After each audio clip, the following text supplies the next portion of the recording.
মাননীয় প্রধান উপদেষ্টা জাতিসংঘে তার ভাষণের মধ্য দিয়ে সত্যিকার ভাবেই বাংলাদেশকে প্রতিনিধিত্ব করতে পেরেছেন, বাংলাদেশের হয়ে তিনি কথা বলতে পেরেছেন এবং এই বিশ্বমঞ্চে বাংলা ভাষায় এই প্রাঞ্জল বক্তৃতা শোনা আমাদের জন্য অনেক প্রশান্তিদায়ক ছিল। এবং এই গোটা বক্তব্যের সময়টাতে তিনি বাংলাদেশের অভ্যুত্থানকে স্মরণ করেছেন। এই অভ্যুত্থানের সময় যারা ছাত্র জনতা তারা যে আকাঙ্ক্ষা নিয়ে অভ্যুত্থানে সামিল হয়েছিলেন, সে আকাঙ্ক্ষা যেন বাংলাদেশে বাস্তবায়ন করা সম্ভবপর হয়, সেই ওয়াদা তিনি পুনর্ব্যক্ত করেছেন। একই সাথে সংস্কারের যে বিষয়গুলো আছে সেটা যেন পরবর্তীতে যারা ক্ষমতায় আসবেন তারাও যেন সেটা কন্টিনিউটি ধরে রাখেন, সে কথা তিনি সেখানে বলেছেন। বিশেষত একটা বিষয় যে যা বাংলাদেশে বিগত সময়ে যারা অর্থ পাচার করেছিল সেই পাচারকৃত অর্থগুলো ফিরিয়ে নিয়ে আসার ব্যাপারে অন্তর্বর্তীকালীন সরকারের যেমন দৃঢ় ভূমিকার কথা তিনি বলেছেন, একই সাথে বিশ্ব নেতাদের কাছে তিনি সাহায্য সহযোগিতা প্রার্থনা করেছেন যাতে করে যে দেশগুলোতে বাংলাদেশের টাকাগুলো পাচার করা হয়েছে সেই দেশগুলো এই টাকাগুলো বাংলাদেশে ফিরিয়ে নিয়ে যেতে সহযোগিতা করেন, সেই আহ্বানটা তিনি জানিয়েছেন। এবং আমরা দেখেছি তিনি তার বক্তব্যের তরুণদের কথা বলেছেন বারবার, এবং প্রবাসী যারা আছেন তাদের ভূমিকার কথা তিনি স্মরণ করেছেন।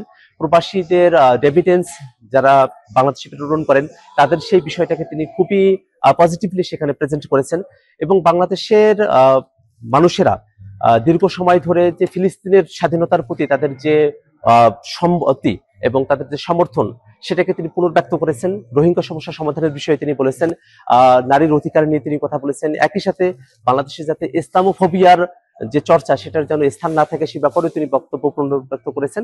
আমরা সামগ্রিকভাবে তার এই বক্তব্যকে ইতিবাচক হিসেবেই দেখি। আমরা দীর্ঘ সময় ধরে এই কথাই বলে আসছি যে অন্তর্বর্তীকালীন সরকার যে কোনো সময় নির্বাচনের প্রস্তুতি গ্রহণ করতে পারে। সেক্ষেত্রে ফেব্রুয়ারিতে যে নির্বাচনের সময়সীমার কথা বলা হয়েছে সেটাকে আমরা ইতিবাচক হিসেবেই দেখি, যদি না তার আগে সংস্কারের যে কার্যক্রমগুলো আছে, বিচারকে দৃশ্যমান করার যে উদ্যোগগুলো সরকার গ্রহণ করার পথে সেগুলোকে পরিপূর্ণভাবে সমাপ্ত করা হয়, তাহলেই এটাকে আরো গোছানোভাবে নির্বাচনের দিকে যাওয়া সম্ভব হবে। এর আগেও মাননীয় প্রধান উপদেষ্টা ঐক্যমত্য কমিশনের যে আলোচনা সেখানে অংশগ্রহণ করে তিনি বলেছিলেন যে যদি সংস্কারের এই উদ্যোগগুলো আছে সেগুলোকে যদি সঠিকভাবে বাস্তবায়ন করা সম্ভবপর না হয় তাহলে নির্বাচনকে মহোৎসবে পরিণত করা যাবে না। অর্থাৎ নির্বাচনের সাথে সংস্কারকে বাস্তবায়ন করার যে একটা সম্পর্কের জায়গা আছে তিনি আগেও যেমন বলেছেন এখনো তিনি প্রচলিত করেছেন, সেটাকে আমরা ইতিবাচক হিসেবে দেখি। আমরা মনে করি বাংলাদেশে একটা নির্বাচন হতে হবে এবং সেই নির্বাচন সকলের কাছে গ্রহণযোগ্য একটা নির্বাচন হতে হবে। সেই নির্বাচন ফেব্রুয়ারিতে সময়সীমার কথা বলা হয়েছে, সে সময় এখনো সরকার হাতে রয়েছে এবং এর আগেই লেভেল প্লেইং ফিল্ড নিশ্চিত করা সম্ভব, এর আগেই বাক প্রশাসনকে নির্বাচন করা সম্ভব এবং এর আগেই আইন শৃঙ্খলা পরিস্থিতিকে সরকার তাদের মতো করে নিয়ন্ত্রণে নিয়ে আসতে পারে। এবং সংস্কারের যে এজেন্ডাগুলো আলোচনা চলছে সেটাকে বাস্তবায়নের একটা পথ এবং আইনি দেওয়ার একটা পথ আমরা রাজনৈতিক দলগুলো গ্রহণ করতে পারি, সরকার সিদ্ধান্ত গ্রহণ করতে পারে এবং বিচারকে দৃশ্যমান পর্যন্ত করা সম্ভব। বর্তমান এবং শুরু থেকেই এনসিপির অবস্থান, আমরা উচ্চপক্ষে পিআর চাই, আমরা নিম্নপক্ষে পিআরের পক্ষপাতী হই। আমরা মনে করি বাংলাদেশে এমপিটি পদ্ধতিতে নিম্নপক্ষে নির্বাচন হওয়া প্রয়োজন, অর্থাৎ প্রচলিত যে পদ্ধতি সেই পদ্ধতিতেই নিম্নপক্ষে নির্বাচন হয়ে সরকার গঠন হওয়া প্রয়োজন।